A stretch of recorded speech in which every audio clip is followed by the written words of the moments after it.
Howdy folks, my name is Richard Procopio, aka Bog Otter from Massively.com. ArenaNet's Guild Wars 2 features one of the most beautifully realized virtual worlds we've ever seen.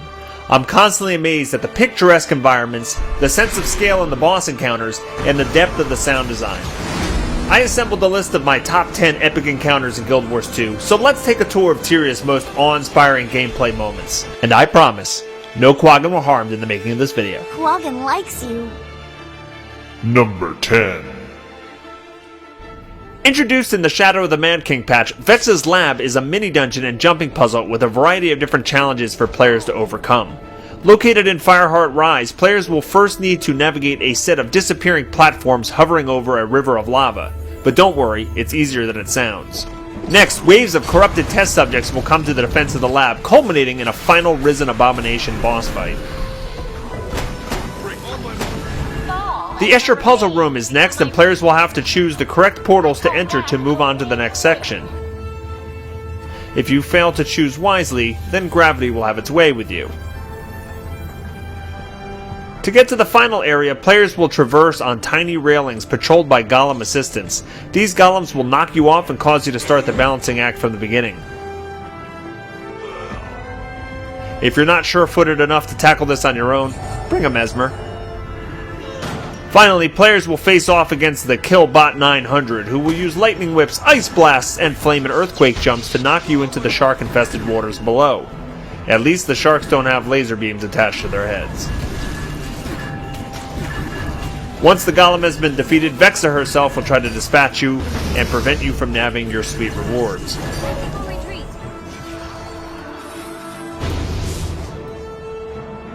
Number 9. Guild Wars 1 players will remember the Temple of Ages fondly, but in Guild Wars 2 it is sunk beneath the God's Lost Swamp. Every few hours players converge on this area because the Shadow Behemoth world boss emerges. While there isn't any strategy required to take down this low-level menace, it's certainly one of the more visually stunning encounters in the game, and therefore makes the list.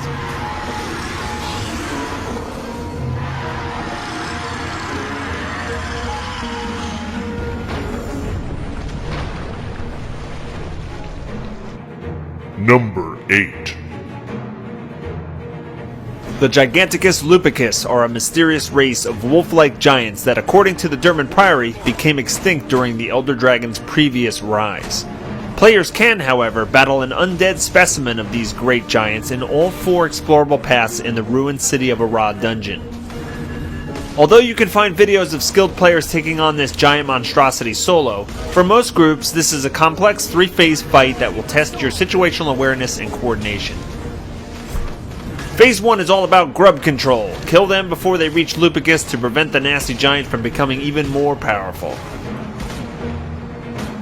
In Phase 2, players will dodge a variety of Necrid projectiles and avoid the boss while he tries to shadow walk all over you.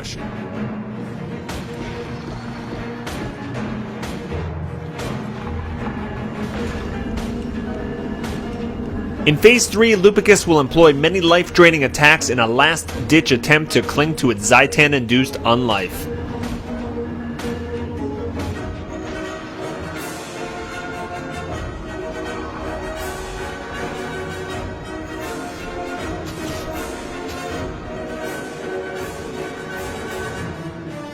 Number 7.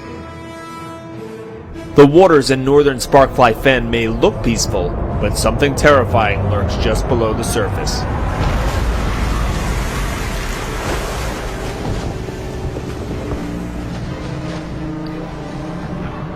The Orion Risen ship Ash Horizon will assault the beach at Fort Cadence as part of a meta-event chain, and players can repel the invasion using various siege weapons.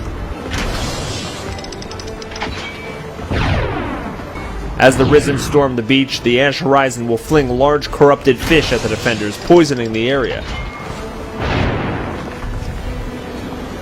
Stand your ground with your allies, and your battle prowess will be rewarded with this amazing sight.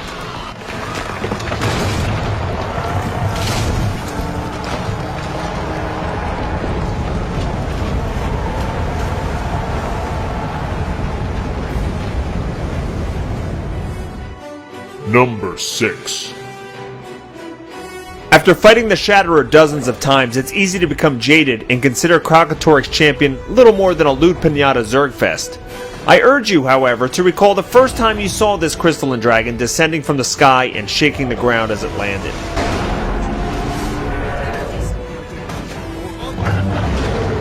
While the mechanics of this world boss are simplistic, there's no denying that the Shatterer is gorgeously rendered, and his death animation alone is enough to score him a spot on the epic list.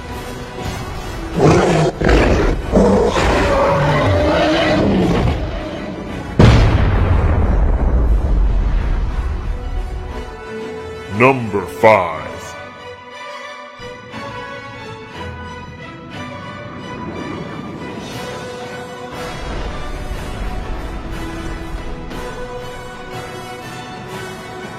For players with a penchant for large-scale siege warfare, World vs. World is a virtual paradise. 3 servers compete in week-long battles vying for control over 4 colossal maps filled with supply camps, towers, and keeps. Every 15 minutes, scores are tallied and servers are awarded points based on how many key locations they have secured. What could be more epic than hundreds of players reliving their childhood backyard fort shenanigans by assaulting each other in Guild Wars 2 with arrow carts, ballista, trebuchet, and even siege golems? Whether you're a fresh recruit or a battle-scarred veteran, World vs. World has something for you. Just don't stray too far from your group.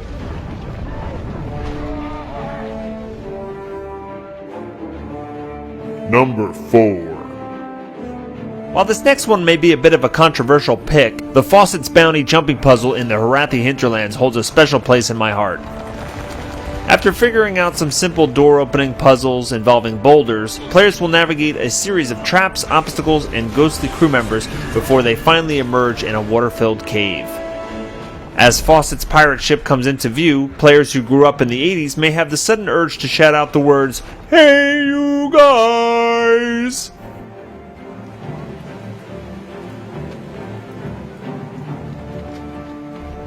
After completing the Goonies-inspired jumping puzzle, players can descend into the ship's hold and steal some treasure from the long-dead pirates sitting there.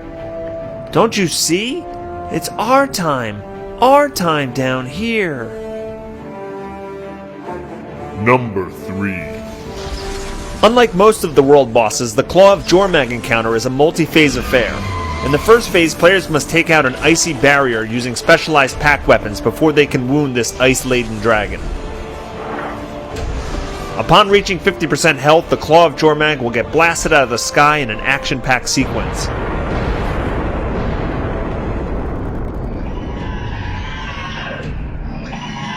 In Phase 2, players will escort explosive golems to the now wingless dragon in an attempt to burn down his defenses.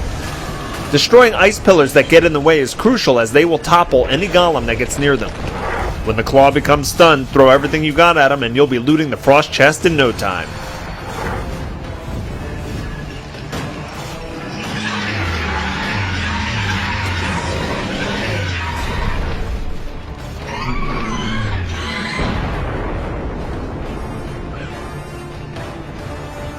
Number 2. The Fractal of the Mist is a unique experience where players face a set of 3 random mini-dungeons in which the difficulty increases the more times you complete them. My favorite of these encounters is the Cliffside Fractal, where a mysterious creature known as the Colossus is bound against his will. Players will battle their way through throngs of diviners while carrying a corrupted cultist hammer. This hammer is required to break the seals that restrain the Colossus, but there's a catch. Holding the hammer for too long is hazardous to one's health. As players climb the cliff and destroy the seals, they need to constantly be aware of their own corruption levels and trade the hammer to allies if necessary. This mechanic instills a sense of urgency as players ascend many levels of traps and enemies to reach the top.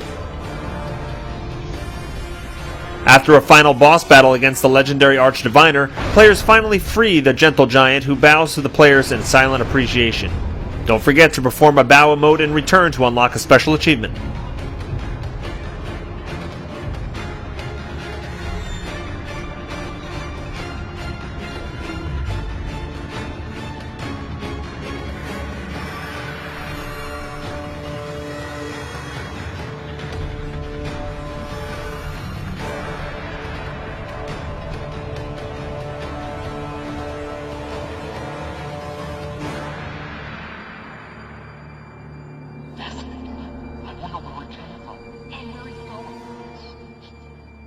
Number 1.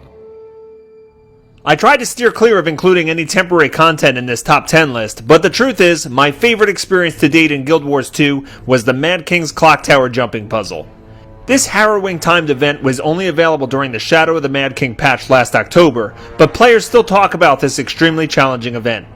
As you clamber to new heights teetering on cogs and planks, there isn't much time to enjoy the ambience, but the atmosphere and music during this vertical challenge simply ooze the Halloween spirit. Though I wanted to tear my hair out and smash my keyboard several times during the 250 plus attempts I made, when I finally reached the top and earned my Mad King Slipper reward, it was extremely gratifying. The Clock Tower's difficulty generates polarized reactions from the player base, but I certainly can't wait to tackle it again come October.